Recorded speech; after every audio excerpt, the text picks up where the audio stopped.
नमस्कार दोस्तों, स्वागत है आप सभी का डेली 11 में। उत्तराखंड में हमारी जो टेस्ट सीरीज है इसका आज क्रम रहेगा 23वां। इससे पहले 22 सेशन आ चुके हैं, उनका लिंक आपको डिस्क्रिप्शन में मिल जाएगा।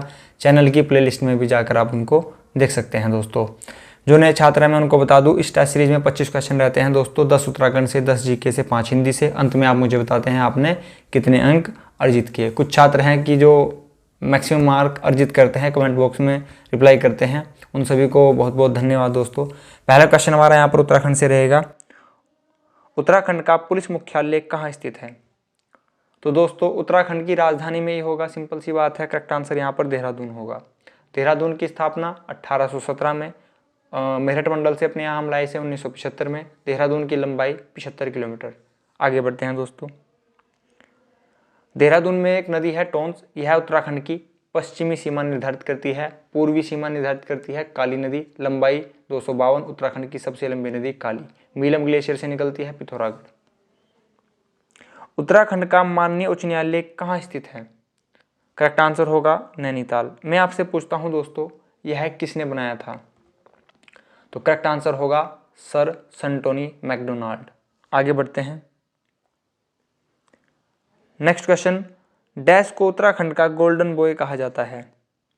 मैं आपको हिंट देता हूं दोस्तों, गोल्डन बॉय यह एक निशानेबाज है, उत्तरकाशी के रहने वाले हैं। तो आप समझ गए होंगे, करेक्ट आंसर होगा जसपाल राणा।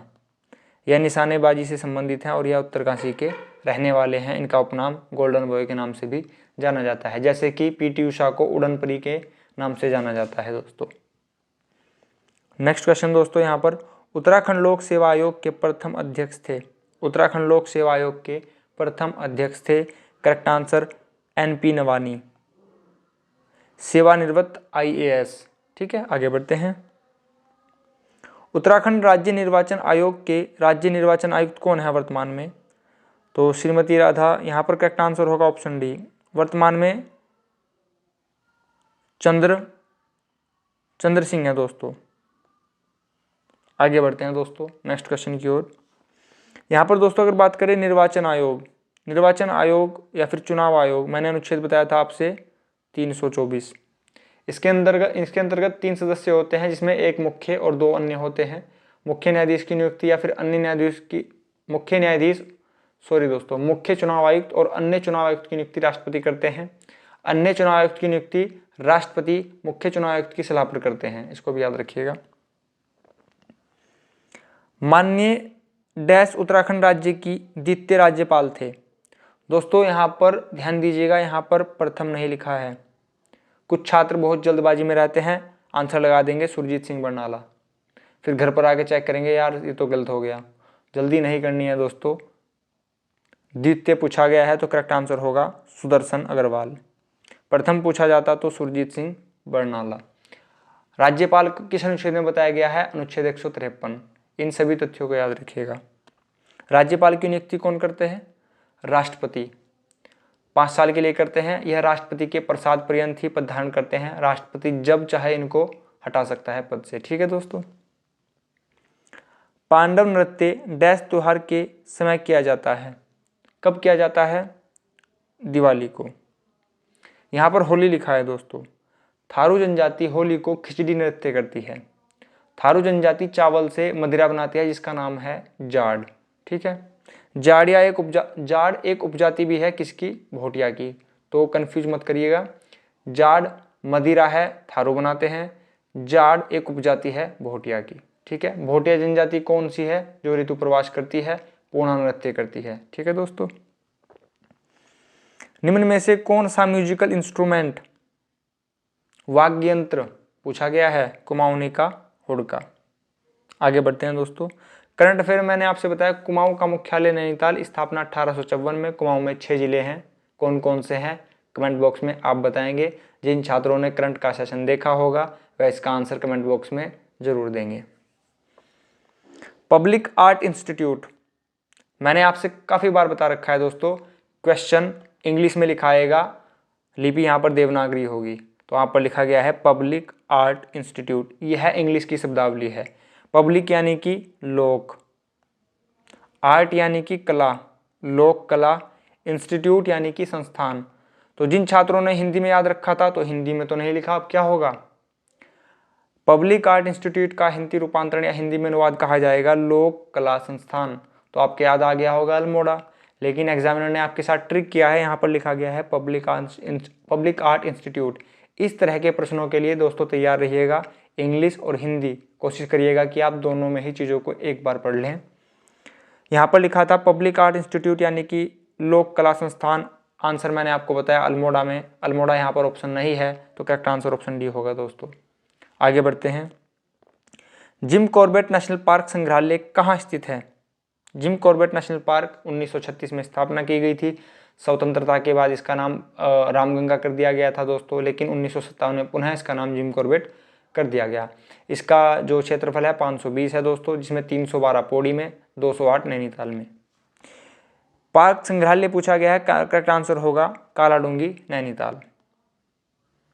यहाँ पर लिखा है दोस्तों काशीपुर। उधम सिंह नगर काशीपुर की क्या विशेषता है? तो यहाँ पर है दोस्तों IIM Indian institute of management, भारतीय प्रबंधन संस्थान। आगे बढ़ते हैं। 10 क्वेश्चन यहाँ पर उत्तराखंड से समाप्त होते हैं दोस्तों। कमेंट बॉक्स में बताइएगा आपने कितने अंक अर्जित किए। कुछ छात्र यहाँ पर अवश्य होंगे जिन्होंने 10 में से 9, 8 अर्जित किए होंगे, लेकिन 1 या 2 कुछ छात्र ऐसे भी होंगे जो पूरे अंक अर्जित किए होंगे 10 में से 10। कमेंट बॉक्स में जरूर बताइएगा। हिंदी का पहला क्वेश्चन आपके सामने प्रस्तुत है। दीर्घ संधि नहीं है, नहीं को अंडरलाइन कीजिए। दीर्घ संधि मैंने आपसे बताया था कोई भी मात्रा बड़ी होगी। रजनीश में आप बीच में देखिए न पे बड़ी मात्रा है, करेक्ट आंसर। देवालय में व पे बड़ा आ का डंडा है, करेक्ट आंसर। मतानुसार में त पे बड़ा आ का डंडा है, दीर्घ संधि हो गई। यहाँ पर आप देख पा रहे हैं दिग्गज, बीच में ग क्या है दोस्तों? ग एक व्यंजन होता है, करेक्ट आंसर होगा ऑप्शन सी यहाँ पर गलत है, क्योंकि दिग्गज व्यंजन संधि है। जिन छात्रों को संधि से संबंधित कुछ भी डाउट हो, वह चैनल की प्लेलिस्ट में जाकर हिंदी में संधि वाला जो भी हमारे टॉपिक हमने क्लियर कराए हैं, मात्र 10-10 मिनट में जो हमारी क्लासेज होंगी उनको लेकर आप संधि अपना पूरा टॉपिक कवर कर सकते हैं। निम्न में से यौगिक शब्द का चयन कीजिए। योग किसे कहा जाता है दोस्तों? योग कहा जाता है एडिशन, जोड़ना, ठीक है। योग शब्द का चयन कीजिए। चतुर प्लस आई सही है। अनु प्लस शासन यह भी सही है। सेना प्लस पति यह भी सही है। तो यहाँ पर करेक्ट आंसर हो जाएगा option D. Next question, Kamdev का पर्यायवाची शब्द है।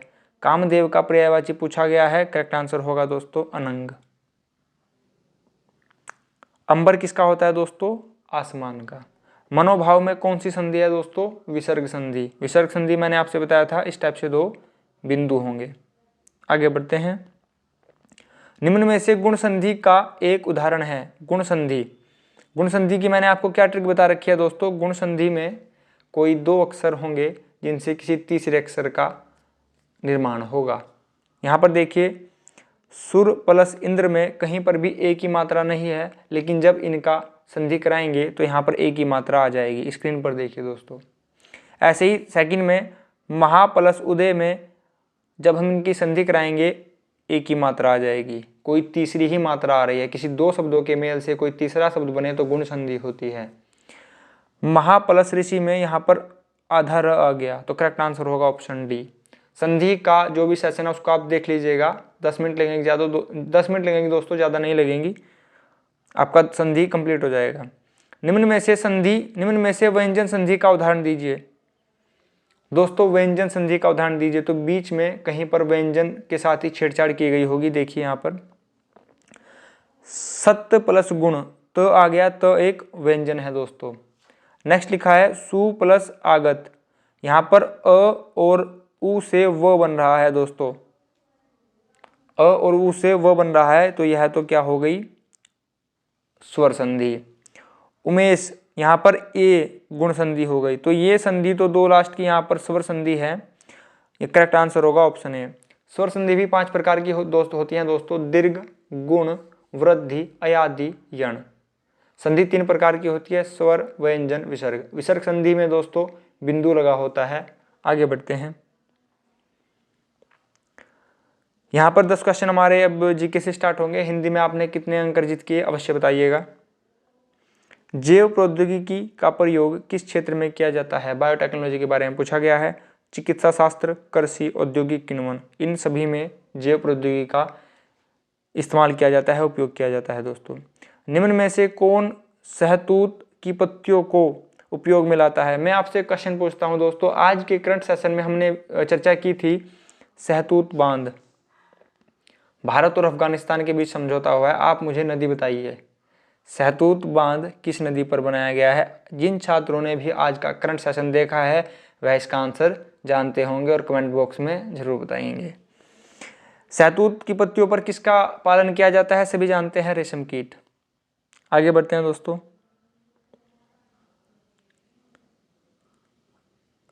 ISP internet service provider, internet service provider full form पूछी गई थी। यहाँ पर दोस्तों, यहाँ पर आप देख पा रहे थे मधुमक्खी पालन यानी कि एपीकल्चर, मछली पालन यानी कि पिसीकल्चर। मुर्गी में कौन सी बीमारी होती है? रानीखेत, मुर्गी में रानीखेत बीमारी पाई जाती है दोस्तों। अब अगर मैं आपसे यहाँ पर क्वेश्चन पूछ लूँ, ये रानीखेत कहाँ पर स्थित है उत्तराखंड में?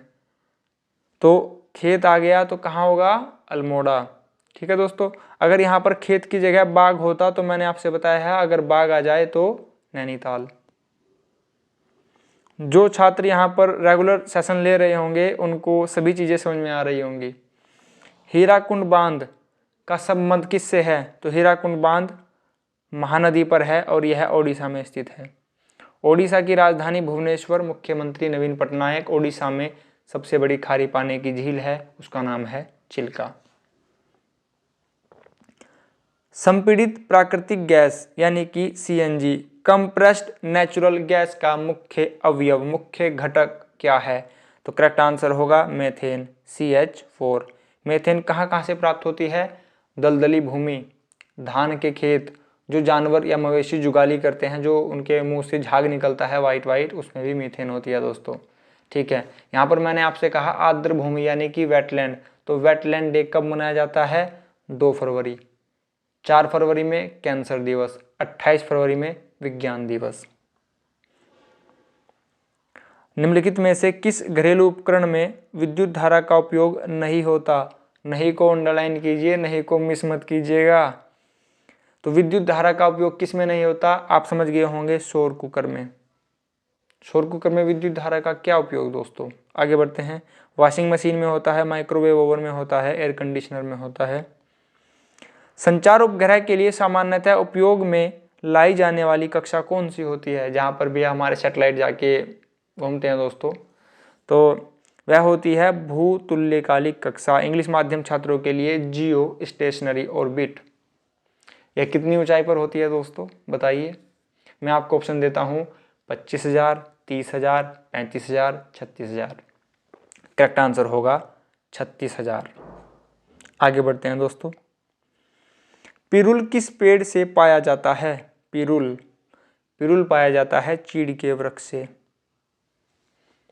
चीड़ के वृक्ष कहाँ मिलते हैं? कोणधारी वनों में। कोणधारी वन की ऊंचाई 900 से 1800 मीटर की ऊंचाई के बीच में मिलते हैं। कोणधारी वृक्षों के जो वृक्ष, कोणधारी जो वन होते हैं, उनके जो वृक्ष होते हैं, उनसे क्या बनाया जाता है? कागज, पेपर बनाया जाता है। यह क्वेश्चन पूछे जा चुके हैं।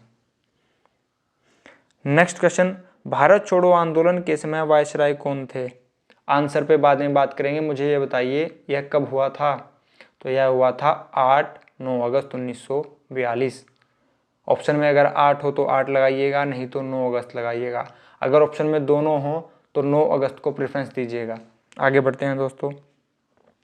बात कर रहे थे ऑप्शन की। भारत छोड़ो आंदोलन के समय लॉर्ड लिनलिथगो वायसराय थे। इनका कार्यकाल सबसे बड़ा था दोस्तों। आगे बढ़ते हैं। आंग सान सू कहाँ से संबंधित है? तो जैसे कि महात्मा गांधी भारत से संबंधित हैं, आंग सान सू म्यांमार से संबंधित हैं। म्यांमार का पुराना नाम बर्मा। म्यांमार की स्थापना कब की गई थी? 1937 में। दोस्तों, आज की टेस्ट सीरीज आपको कैसी लगी कमेंट बॉक्स में जरूर बताइएगा। आप आप अपने ही चैनल डेली 11 की दोस्तों सहायता कर सकते हैं, हेल्प कर सकते हैं। मात्र 10 सेकंड लगती है दोस्तों चैनल को शेयर करने में, तो चैनल को अवश्य शेयर कीजिएगा। अगर आपको ये वीडियो हेल्पफुल लगी हो तभी कीजिएगा दोस्तों, अगर हेल्पफुल नहीं लगती है तो मत कीजिएगा। आपने अपना बहुमूल्य समय दिया, इसके लिए आप सभी का बहुत बहुत धन्यवाद। नमस्कार दोस्तों।